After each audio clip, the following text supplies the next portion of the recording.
Welcome to another episode of Vibrant Legacy Wellness and Coaching.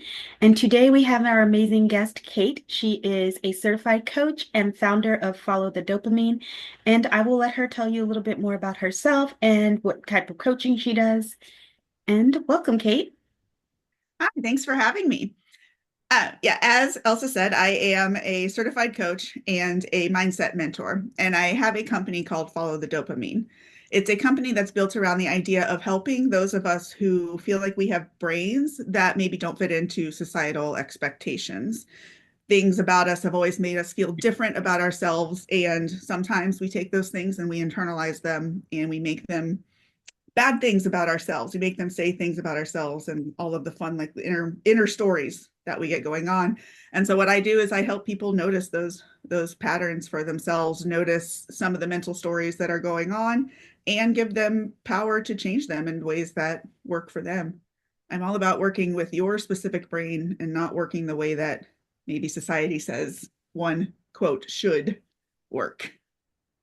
And I love that you do that. I think we're moving into an age where we realize that like the American dream and societal norms are not really norm. They're just the standard, and who knows who set those standards. Well, I think it's like a small group of white men, quite frankly, I think are the ones who set a lot of those standards. And then other people were like, I don't want to have to think of answers for myself. I'm just going to do that. It's easier to do what I'm told. And I think that it spiraled from there. But I hope you're right. I so hope you're right.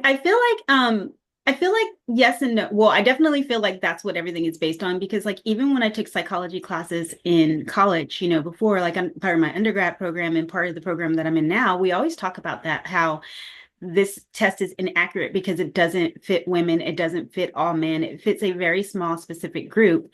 And when you look at things, especially like even just standard views of society, when you look at something that only fits a specific group, not only are you marginalizing every other group, but you're also telling everybody else that their way of life, their way of being, their way of existing is wrong. Absolutely. And when you are looking at the ways that things like fit specifically together, um, I'm going to come at this like a slightly different way. So I'm autistic and I'm ADHD. And I did not know this until a couple of years ago because so much of the diagnostic criteria is set by other people's view of what's happening, right? So it's not even the people themselves who are experiencing these things that can say, hey, this is what I'm experiencing. It's people on the outside who are looking and saying, this is what you are experiencing. My take on what I'm observing for you is the truth versus what you are experiencing for yourself. And there's always discrepancies there. Perception is projection. And what's really important about that is that, and I've heard this before, like so many times, people's idea of what autism is, people's idea of what ADHD is, people's idea of neurodivergent is so limited and so not based in reality because everybody is different.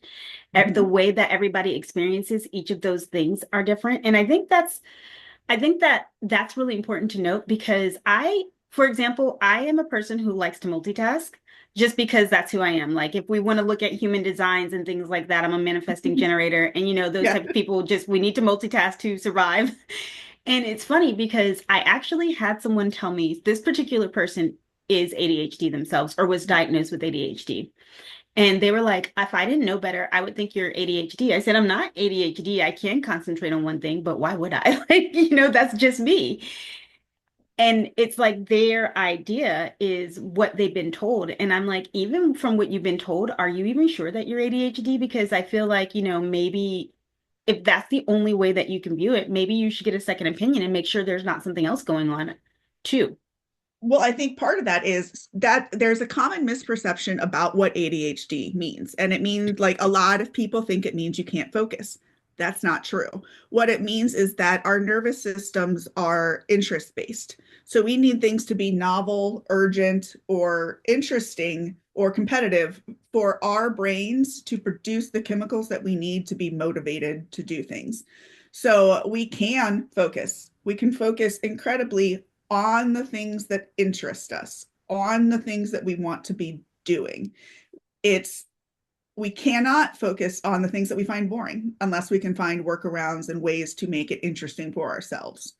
And there's a lot of, like, I know for me, I always thought ADHD with the hyperactivity meant you couldn't sit in your seat. And so I was like, well, I can sit still, so therefore I can't be ADHD. And it turns out, oh no, no, that hyperactivity is also mental. And so like my brain, it never stops. It is constantly going.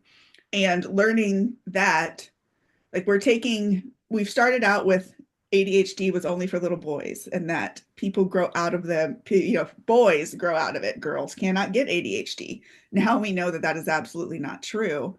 And we're learning like so much more about it, like how it's not that we can't focus, it's what we can specifically focus on that's actually the workaround. I've heard some interesting things about like attention deficit hyperactivity disorder. That's what ADHD stands for.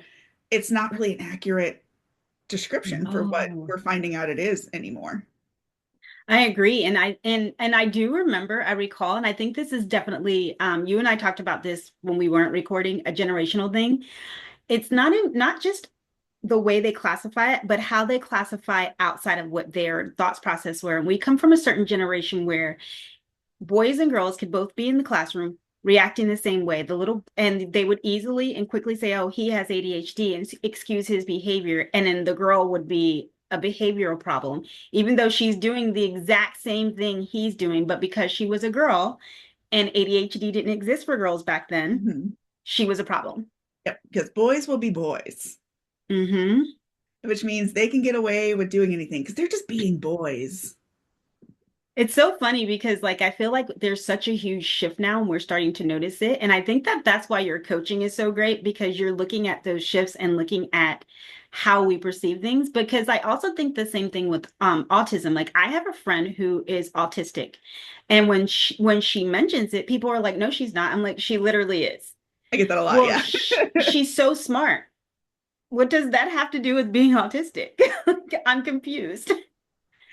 Well, there is some research is going into this, and I cannot spout statistics off the top of my head. However, there is some correlation that we are finding between especially women, girls who were classified in like the gifted program, ones like myself who were in a lot of the advanced classes, because we're very intelligent. We can put together words, we are eloquent, we look like we're able to socialize well enough. Or part of that is because like our special interests are socially acceptable. They are things that girls are expected to be into. And therefore we can kind of fly under that radar a little bit more. And now they're finding like there's a lot on social media that's like, were you a gifted student, anxious, and how is your anxiety manifested into neurodivergence as an adult? Because we're learning these things about ourselves that like here's something that I put on Threads the other day, and this is like a little bit of a story, but go with me on this. So somebody was asking about symptoms for being autistic. They were like, okay, if you're autistic and you were diagnosed as an adult, what made you think you were autistic? And so what I put was that how I'm always felt different from others. I'm very blunt. I'm very honest. I take words literally.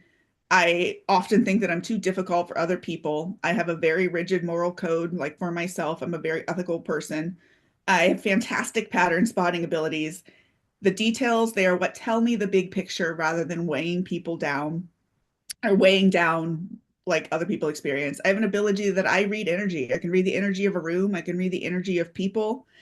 I have sensitivities with texture. Eye contact has always felt incredibly intimate. I can get obsessed with topics.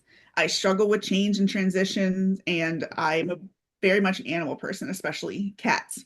And the reason that I bring all this up is like these are the things that I criticize myself for, except for the love of cats. Never criticize myself for that. But there are things that I criticize myself for, and I always felt like I was so different from other people. And now that I realize I'm autistic, it's like, oh no, I'm actually not. And hundreds of people have since commented on that and been like, oh, I could have written that. Oh, you just described me like more or lesser traits. And so there is a lot that's out there about like what autism even means. And it's supposed to mean either not talking or only talking about very specific things like trains and dinosaurs. Those are apparently the two special interests that get attributed to autism in social media. Here's my thought on like that, because even when you're saying that, I was like, oh, I can check that off. Like I was in the gifted program. I was often, especially as a kid, like my daughter is very smart and she takes things literal. Like sometimes I'm like, no, you can't. No, that's not that. Like she's got sarcasm down to a science, Yeah, but when other people say things to her, she just takes it very literal. So you have to like, if you don't say it in a sarcastic tone, you have to that's let her know so. you're being, yeah, you have to tell her you're being sarcastic. And when I was her age, I was kind of the same way. And so sometimes people are like, oh, your daughter is awkward because whatever reason. I'm like, no, she's just awkward because both of her parents were awkward. Like, we were both those people. That's But what I I think should be on the DSM is one of the criteria for autism. Do you just feel awkward? being awkward, yeah. But then I started thinking, like, what if this, again, because you and I talk about these boxes and the societal norms, what if being autistic is actually the norm and not being autistic is actually not the is actually the problem? I personally think that there are multiple neurotypes. And so, neurotype, if you're not familiar with that term, would be neuro meaning brain, and then types as in types of brains. So, we right now, it's assumed that the majority of people are neurotypical. I think what we are going to find as research continues, and it's fascinating to me, I think we're going to find that there's actually lots of different neurotypes, and that autism is just one of the natural variations of the human brain. And now that's not to say that it is not also a disability. It can be very disabling depending on how it presents and how it shows up for people, and how it shows up for people moment to moment. All of that can change. And I think that we're finding new definitions, like we're expanding the definition of what it means to be autistic, or, well, and or society is also evolving. And historically, people that now we realize fit some of the criteria for being like ADHD and autistic, they're people like Einstein. They are people who have done things outside of the societal expectations, and they had to because they contributed to humanity in a way that they would not have been able to contribute if their brains hadn't been built the way that they were built. And I think I get curious about how much is actually like evolution. How much is it that humans are evolving and changing? And part of these different neurotypes is because we can complement each other, like all of humanity together. But you know, when you said that, you made me think of something that, like, just over time, like I consider myself kind of an extroverted introvert. I am definitely more of an introverted Me too. person, but I need, I do the extrovert stuff, but I definitely need time to regroup. And I remember when I was a kid, my parents were really good. They were like, just leave her alone. That's her personality. Like she'd rather have a book than play with the kids. Let her go. But I remember everybody always thought that being introverted was such a negative thing, right? Yep. And now we're starting to be more accepting of it. Yeah. But at the time, like for when we were kids and when our parents were kids and when our grandparents were kids, it was a really bad thing to be an Yeah. introvert. And it was considered like a dysfunction. Something you had to change So, yourself. Yeah. yeah. So like with you saying that this is probably that you're thinking that we're going to discover it's a different neurotype, I can see that because I can see over time, like, again, this is all about how we want to fit people into a box. I think society and people as a whole, like, it makes them uncomfortable if they can't label something, right? And Yeah. so it's so easy to just say, this is what, like, you have to fit in one of these boxes. If you don't, you're not normal. But how do we know? Like, that's just a Yeah. thought, I you really know? think a lot of that is people don't know how to handle discomfort. And they're like, I'm uncomfortable. That means someone else is to blame. And now I need to shove that off on someone else. So you don't fit in these boxes that I have categorized in my head. And that makes me uncomfortable. Therefore, you are wrong because you don't fit into one of the boxes. Not that, hey, maybe those boxes you created, maybe they need to shift. Maybe there was some fault in those boxes that you created for people. Yeah. And even when we look at like some of these things, like, neurodivergent and different things like that, it also shifts from culture to culture. Like, Oh, absolutely. it's culturally, like here in the US and Western cultures, yeah, this is a bad thing, but in other cultures, some of these things are really not looked up as a negative. Celebrated. It's, Mhm. yeah.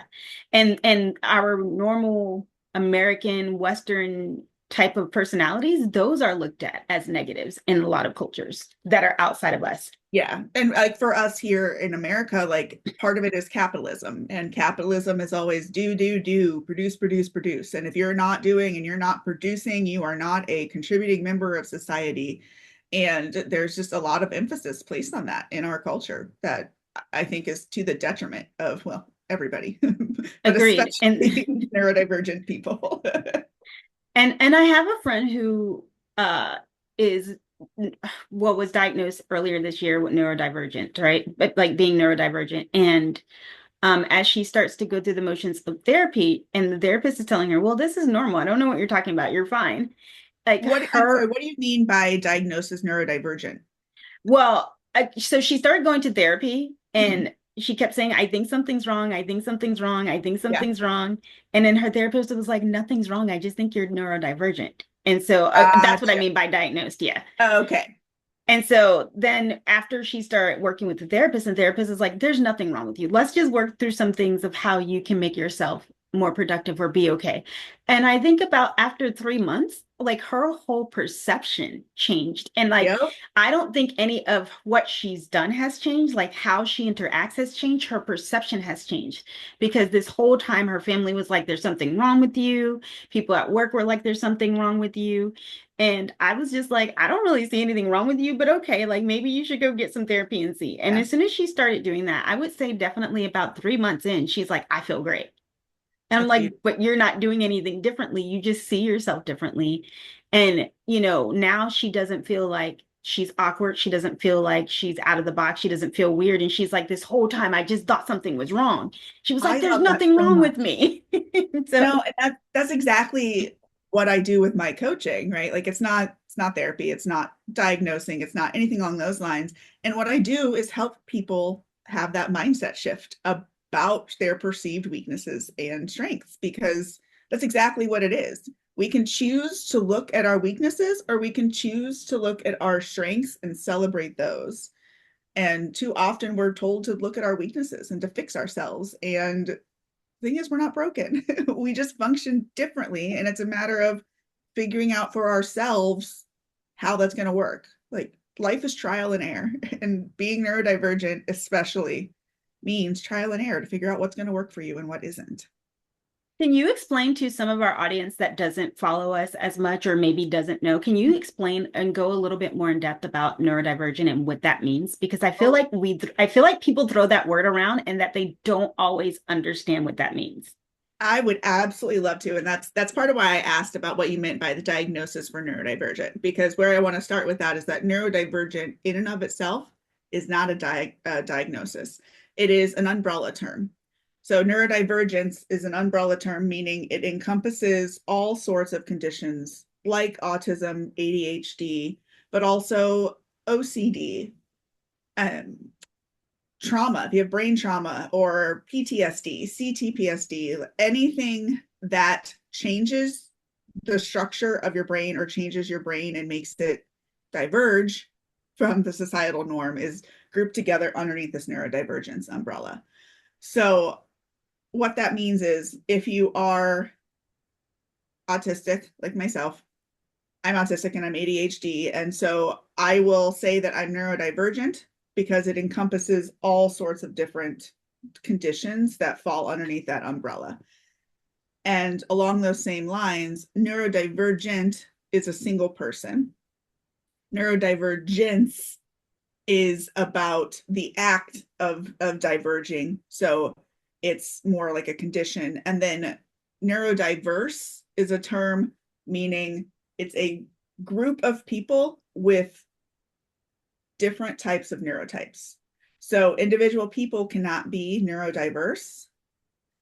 Neurodiverse includes neurotypical and neurodivergent because it's a term meaning you are a diverse group of people. There's diverse mindsets that are involved in that. And the last thing before I step off my soapbox, which I feel like is what I'm on when it comes to this, is that neurodivergent, you'll hear a lot of people saying that they are neurodivergent and meaning they are autistic and or ADHD. And yes, that is part of it. That is not all of it. So using neurodivergent as a synonym for being ADHD, there's mixed opinions on how that goes. I like to use neurodivergent because it encompasses ADHD and autism, and I don't have to go into like this whole list of everything that I could classify under. And it's just easier to say neurodivergent. That can cause some problems with communication where people don't realize that neurodivergent is more than just those two conditions. And see, and that's the thing. Like, I feel like even when people say that, like, I'm glad that you're like, I don't feel like it's a soapbox because I feel like this is the narrative that we need to get out there, because I feel like people automatically, like, even if like they're unaware of all the different types, people also want to just throw people in that box, right? Because of whatever reason. Like if you don't do something, or if you don't do something they expect, or you do something outside of what they expect, they're like, are like, I don't know how many times I've heard people just randomly ask people that, which I also don't think is okay, but that's my personal opinion. Ask if they're neurodivergent. Yeah, they just randomly say, "Are you neurodivergent? Are you ADHD?" And I'm like, "That's really not your business." So, but I see people saying that very quickly. Or if like you see someone struggling, or you see maybe they're just struggling, maybe this is just their personality, and even if they are those things, like your perception of what they are doesn't necessarily mean like that they're going to fit all of those symptoms that you think are symptoms, or all of those traits, you know? Yeah, they're just saying you've met one autistic person, you've met one autistic person. You have not met autism in general because it manifests so differently. And and And I think people sometimes, like, even with autism, it's so hard to explain to people. Like, I had a boss before when I was younger in my 20s, and he was one of the greatest bosses ever, but he was definitely like zero emotions, right? Yeah. But but it was like people could not wrap their mind around how he was autistic and he didn't show emotions, but he had a wife. And like for me, whenever I saw him with his wife or talk about his wife, I was like, you guys can't see that he loves her. They're like, but he's not affectionate. He's not. I was like, whatever, she gets it. Because if she Yeah. didn't, she wouldn't be his wife. Like, why is it bothering you so much? And it's so funny to see how triggered people are, or Yeah. how offended people like actually, I feel like people used to get really offended. They're like, he's autistic. How does he have a wife? And I'm like, you're not autistic and you're single. What are you mad about? I don't Yeah. get it, you know? I I don't really get the what does it matter to you if somebody else is married, is not married, is gay, is like I don't like how does that impact you? That's what I don't understand. That part, but also it wasn't even that they were mad because he was married. They were mad because he was autistic and married. And I actually had a coworker who said, I don't think autistic people should be allowed to get married. And I was like, are you kidding me? Like, what? Why? Because she said that they're not functioning people in society. And I think that that goes back to different views and being unaware and lack of knowledge, right? Because Yeah. if It's you very don't closely understand that connected. there's a spectrum, you know? Yeah. Well, and like speaking of the spectrum, actually, like I think something that's really important for people to understand is that when people think of like the autism spectrum, they're thinking of like a linear spectrum, a less autistic to more autistic spectrum. And it's actually not that. The spectrum that's in question is more like a color spectrum where it's a circle. It makes like a wheel. And the way that we spike out on it is what is meant by it's a spectrum. And a lot of people, when they're thinking of like the linear, like there's no such thing as less autistic or more autistic. You are autistic or you are not. And there used to be terms like high functioning. Those aren't all that socially acceptable anymore because it high functioning is actually often high masking. It's what people Hmm. can stuff down in order for others to not see what's going on. And the terms that are used now are more about support needs. So like low support needs versus high support needs. I think there's three levels is the way that they look at it now. But since people think like people I think sometimes think it's a spectrum of neurotypical over to like autistic, and it's not really a spectrum like that. See, these are the kind of conversations that I want people to have. These are the kind of things I want people to hear because I think it's so important to understand.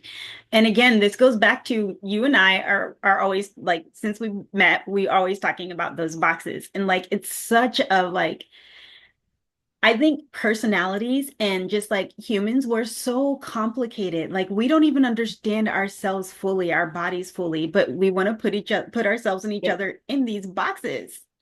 Well, and we use like neuroscientists are looking at right now that we about 90 to 95% of what people do, they're unaware of why. It's from their unconscious mind. They're not aware of these patterns that they are exhibiting, and that's why things will keep showing up in life over and over again because there are these patterns that you're not clearing out one way or another. Maybe you're putting the blame on someone else, you're not realizing what your actual role in it is. um it's just there's a lot of like, because you're not conscious of it, you're not aware that you're doing these things and the impact that they're having, if that makes sense. Not like you're acting and you don't know that you're acting, but it's not, let's say like somebody like says something and you get angry and you slam a door. That could be a reaction to what the person said. Chances are it's actually pulling up something from your unconscious that you're not aware of, and you're reacting because of the past of what's happened. You're acting out of that. You're just not conscious of the fact that you're acting out of that. So you think that that goes back to kind of your mindset, maybe a little bit? Oh, well, mindset, yes. More about self-awareness, about reflecting, self-reflection, like getting curious about when you do any of these things, not judging yourself, not shaming and blaming yourself for anything, but just getting curious. Like, I wonder if there's something else going on that I could like trace that back to. Get a little bit more self-aware, and you start to see more of these unconscious patterns that you have in your life. When you work with people, I know that you work with that like you work to help people understand all of this. And when you are working with people, are you trying to I think a lot of times when you see people and they talk about how they're working with a coach or a mentor or um even with the therapist, they're trying to undo something. And I don't think it's about undoing. I think it's about understanding. So when you work with people, what are you focusing on? Well, that it really depends. It's personalized individually to what it is that the person needs to work on. So some people, it is unlearning things that you've learned. It's realizing where you're doing things because that's what you were taught to do growing up. That's how you, like, you maybe you were taught as a kid that you shouldn't show anger, that anger is a bad emotion, or hell, that any emotions are bad or good. Emotions, for me, like what I promote to my clients and everything, is that emotions are information. They are a source that we can look at that's going to tell us something. Like when we get angry about something, it is a signal that there's some kind of injustice. When we get like, I don't know, sad about something, is a signal that there's something there that we care about. And these are the ways that we can kind of use this information, as opposed to running from those bad, quote, bad emotions. We can use them as information to help us inform our next steps.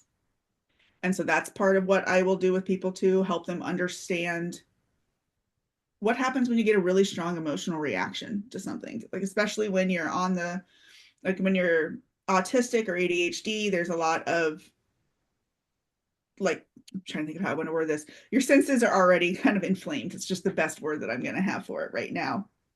And so when you get like these really intense emotions, so many of us want to like think about them and we want to solve them. Like, all right, well, I need to understand why it is that I am feeling this way. And some of us, myself 100% included, have to be told, hey, don't intellectualize it. Don't try to understand what's going on. Get out of your head and get down into your body. Where are you feeling that emotion in your body? Like that kind of thing can help you make distance from those emotional, like the emotions that you're having, so that you're able to choose how to act because of it, as opposed to getting so caught up in the emotions and your emotional reactions, if that makes sense. That does. And again, like I feel like you have so many like golden nuggets that you don't even realize.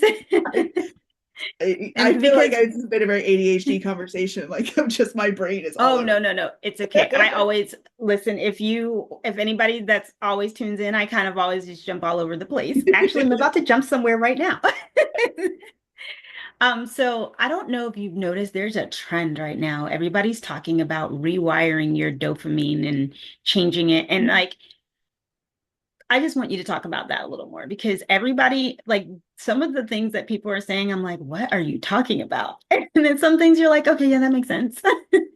So dopamine, it does get a bad rap. And I'm going to start this at like a very basic level of that. Dopamine is a neurotransmitter. It's basically a chemical that our brains and our bodies, like our nervous system uses to, for dopamine specifically, it's the motivation and the reward chemical. So when we complete a task, we get a burst of dopamine, et cetera, et cetera. Dopamine it, ADHD brains, and I'm sure other types, I'm not going to get into like the science of that because I am not a neuroscientist. ADHD brains have lower level of dopamine in them naturally to begin with. And so the things that we have to do to get dopamine are we have to do it like more often or more extreme. And the reason that I'm bringing this in there is that a lot of people don't really understand what dopamine is. You'll see things about going on a dopamine detox, and it's not something you need to detox from. It's not something you need to diet from.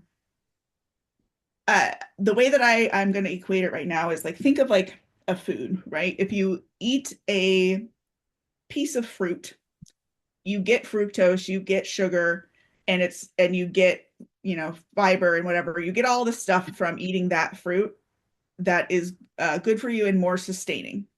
Now you can also go eat a piece of candy and it's going to have that sugar and you're going to get that same like initial rush, but it's going to be an initial rush. It's going to be a quick burst and then you're going to drop down.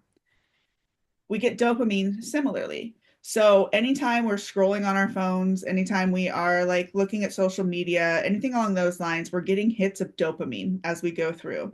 And if we aren't careful, we can kind of become addicted to that. And then we want to just keep scrolling. If you've ever heard the term doom scrolling, that's part of where that comes from. So this is an example of like eating a piece of candy instead of eating a piece of fruit. Does that analogy make sense? Yes. So there are healthier ways to get dopamine. And ways that we can do that are um, actually ways we can do that. I have an entire PDF on my website that you can go download that has 40 different hacks, tips, and tricks for motivation and focus. And they can be little things like I get a hit of dopamine when I check something off of my to-do list. Now, is that enough that I'm going to make myself always make a to-do list and it's going to keep me motivated to keep me working? No, probably not. And I'm still going to get a hit of dopamine when I check something off. Other ways, going on like a walk, getting outside in nature, touch some grass, like the kids these days say, anything along those lines, being present in the moment, being mindful, connecting with other people. These are ways that we can get neurotransmitters that we need for our health in a healthy way that isn't going to cause the same kind of crash that quick fixes are. Like a lot of ADHD people, when they want like a hit of dopamine, oh, that's when they go on the shopping binges because you get dopamine when you shop. You I mean, you could go off on like a sex rampant sort of thing. Again, you're getting dopamine from that and other neurotransmitters. So it's for me, dopamine it's more about being aware of the choices that we are making and why we are making those choices. So social media, it can be great and it can be horrible, just depending on all sorts of variations. But like if you're going on, if you find yourself, you can't like set your phone down, you just keep scrolling. That's because your brain is trying to get dopamine from that. And you're going to want to continue to scroll because you've already started and you're already there. And that's physics. An object in motion stays in motion. We are going to keep doing that because it's right there. And so we actually need to do the hard thing, which is sitting our phone Put his down. phone down. Yeah, and not doing that and saying, okay, maybe my brain needs something right now. Maybe I should, I don't know, go walk around my house just for 30 seconds. Maybe I should sit and focus on my breath for 30 seconds. Like whatever it is, there's really, I was going to say there's no wrong way, and there is because it's being on your phone and doing so there is kind of a wrong way in that regard. But the point is that that's how dopamine kind of gets its bad rap because especially in today's world, everything is instantly available, like instant gratification. We love that because when we get things that we want instantly, oh, that dopamine reward, it's like, yes, everything is great. Nothing is ever going to be wrong again. And then about 30 seconds later, it's okay, well, that's over. Where's the next hit from that coming from? It's like Versus, you get that super high and then you're just like, okay, now I need to like match that, but you can't because yep, like it's gone. yep, yep, absolutely. And like with drugs, like then you're gonna need more. You're gonna need more and more and more every Hmm. time. So yeah, Thank you. Thank you for explaining that because I have seen it so much and lately, and I feel like I feel like it's just one of those things that people are just kind of making. Some people actually know what they're talking about, but I feel like some people are just kind of making it up as they go. And again, these are conversations that I think that people should be having, but we're not having them. Instead, we're having, I don't know, we're having other conversations that are yeah, not, I think, are that are not really as important to us as humans and existing in this yeah. world together, you know? Well, yeah, and shameless plug time here for me. I do actually have a presentation that I call neuro-affirming communication. So anybody who has a workplace that they feel like needs to be more neuro-affirming, meaning embracing all different kinds of minds, not just the standard, go to my website. It's followthedopamine.life, and you will find ways to get me to come talk to your company and give this information. Things like explaining what is neurodivergent versus neurodiverse. What kind of terminology is it that people are using? What is autism actually like, as opposed to the preconceived notions that we've all had, well, our entire lives, based on what other people have told us? Because it's incredibly important information that people need, and they don't know that they need it. And I also don't think it's a shameless plug because I was actually going to ask you the different ways that you work with people. So that was one thing that you did. Like I would like you to just tell because like I know you work with if I'm not mistaken, you work with individuals and groups, correct? Yes, yep, yep. So And tell us about it. so as of right now, I offer one-on-one sessions, meaning there's 3 months. I call it a mentorship. And so once a week for those 3 months, we will meet and we will discuss what it is that you need out of the next 3 weeks and how I can best support you. I also have been implementing group programs. So one that I'm running right now is for ADHD people who want to increase their sense of connection.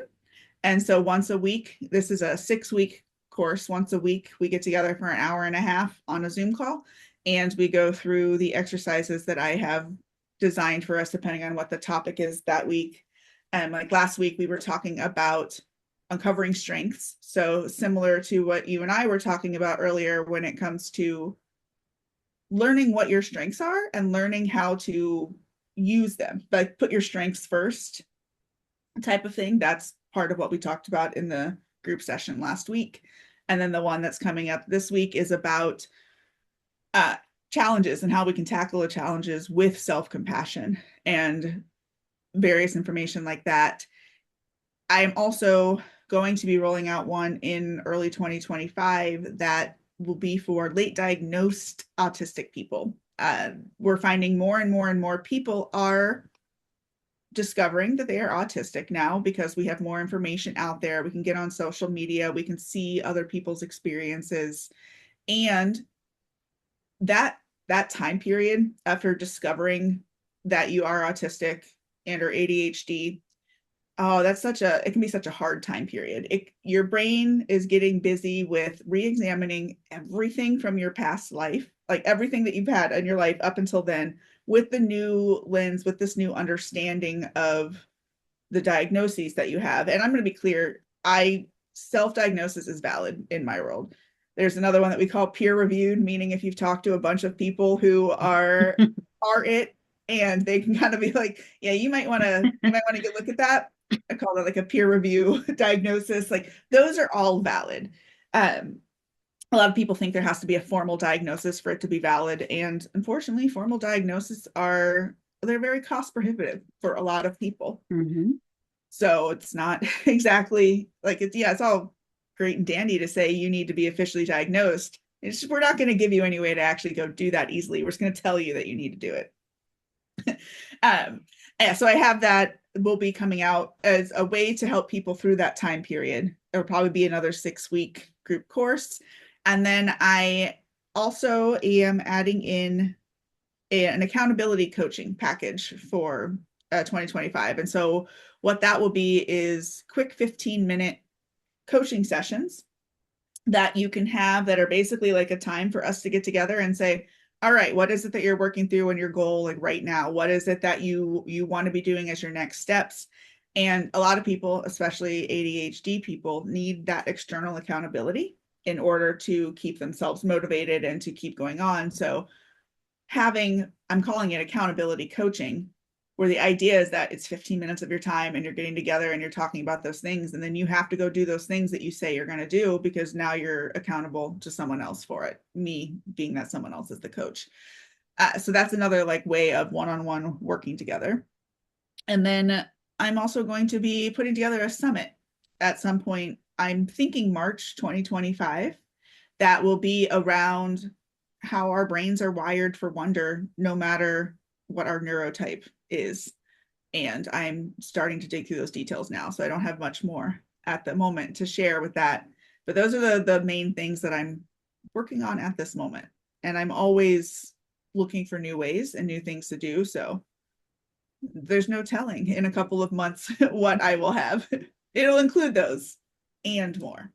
I'd like to branch into working more closely with entrepreneurs, like neurodivergent entrepreneurs, because being an entrepreneur is a very challenging thing. So Yes, very. We are pre-recording this episode a little early, so hopefully by the time that we air it, we'll be able to post all of your information, especially about the summit, within our episode. If not, whatever we do have available, whatever information we have, contact information, we'll post all of that there. But if your summit is available at that time, we'll also post that in there so people can reach out to you. And then if anyone has trouble getting in touch with you, they can contact me and I will make sure to directly contact them with you so that you can talk. And we are wrapping up our show today. Thank you so much for being here. But also one last thing really quickly. Yes. My website, followthedopamine.life, everything that I have to offer is always updated on there. So no matter when you're listening to this episode, if you go there, you will get the information that you need about what I have available. And if you don't, Awesome. book a free call. So do you want to leave our audience with any last thoughts? yeah, the last thought that I'm gonna leave people with is that you know yourself best. You're always going to be hearing all sorts of messages from all kinds of people about what it is that they think that you should be doing. And none of that really matters as much as what you feel inside is right for yourself. And I think there's a lot of power in embracing your authenticity, however that shows up for you. Whenever we are authentic, I believe we are raising the vibration of the world, and it's good for all of humankind. Thank you so much. And I have a feeling that we're going to probably see you on another episode in the future. I hope so. It's So fun talking with you. it is so fun. And I love how much information that you have. Like, I think it's so important. Like, you have so much knowledge and like so much that I think is useful for everyone. So thank you so much. And to everyone else, thank you for joining in another episode. And remember, true wellness, I'm sorry, I can't talk today. True wellness isn't just about the body, it's about nurturing your body, mind, soul, and heart. See, I can't talk today. Keep your energy high, your spirit bright, and your soul nourished. Until next time, stay vibrant and stay well.